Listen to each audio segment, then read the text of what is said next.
Hello everyone, my name is Justin and today I'll be showing you how to change spark plugs in almost any 90s gas vehicle. I'll be using my 1996 Ram 1500 with a 5.2 liter V8 gas motor to show you guys how to do it. Now, how do I know what I'm talking about? This is what the truck used to look like.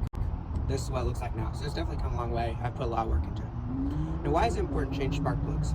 Something as small as this can change a lot of stuff about your truck. Like Napa said in their blog post how why changing spark plugs matters, it can increase fuel efficiency, let your motor last a lot longer, and can even give your vehicle more power. Just by changing these things that cause your motor to go boom on the inside. Now, the tools needed to do a spark plug change job are 8 spark plugs. In my case, I have an 8-cylinder motor, so I need 8 spark plugs, 1 for each cylinder. A ratchet extension. 2 sizes is better, as sometimes certain ones can't fit in certain spots. A set of sockets made for spark plugs, as well as a spark plug gap tool. This you will use and you will slide it inside of this gap right here as a way to figure out your gap. Mine is a 0.035 inch gap, so you'll need to run it till that mark right there between 0.03 and 0.04 and make sure your gap is the correct size. Step number 1 of changing spark plugs, especially on old vehicles, is to first figure out where each of your spark plugs are. Here you can see each of them. Spark plug for cylinder 1 for the first front cylinder, next cylinder back, and the 2 cylinders back there, as well as all 4 cylinders on this side. Next steps in removing spark plugs is to remove these coil covers. Here, these 2 come off.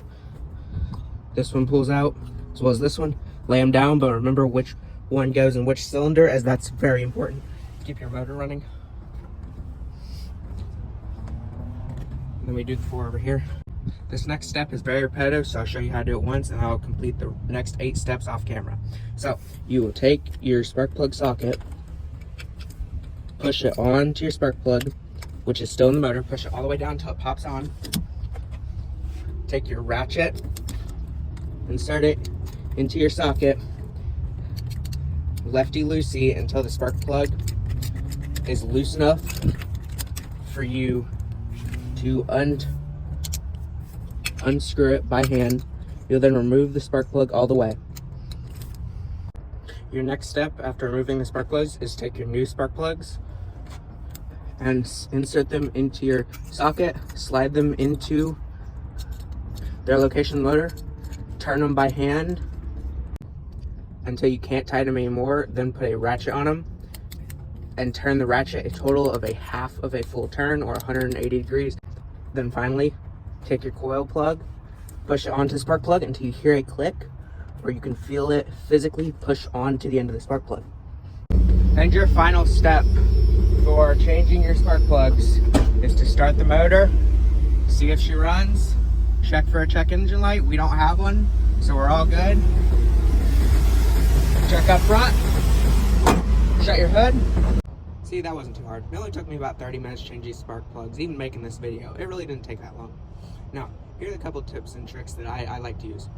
First off, pay attention to your spark plugs. Don't just immediately throw them out after you take them out of your motor.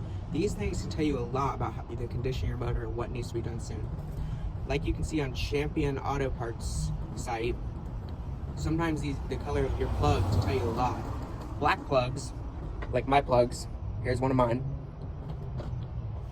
tells you that it may be time to rebuild your motor because there's oil getting up to your spark plugs. That's never a good thing. It can also tell you if they're white, it may mean your motor's running a little hot. The correct color for a spark plug is usually a bronze color, so just be looking out for that. Also, whenever putting your spark plugs back into your motor, whenever you're putting your new ones in, make sure you hand tighten them. Don't immediately go for your ratchet or a power tool, as using a power tool or a ratchet can cross thread the threads, and if you cross thread your block or your head where the spark plugs go, it very well could lead to you having to take your motor to a shop and costing you thousands of dollars to get them to re-thread the holes. Just my 2 cents. Thank you guys for watching. Have a good rest of your day.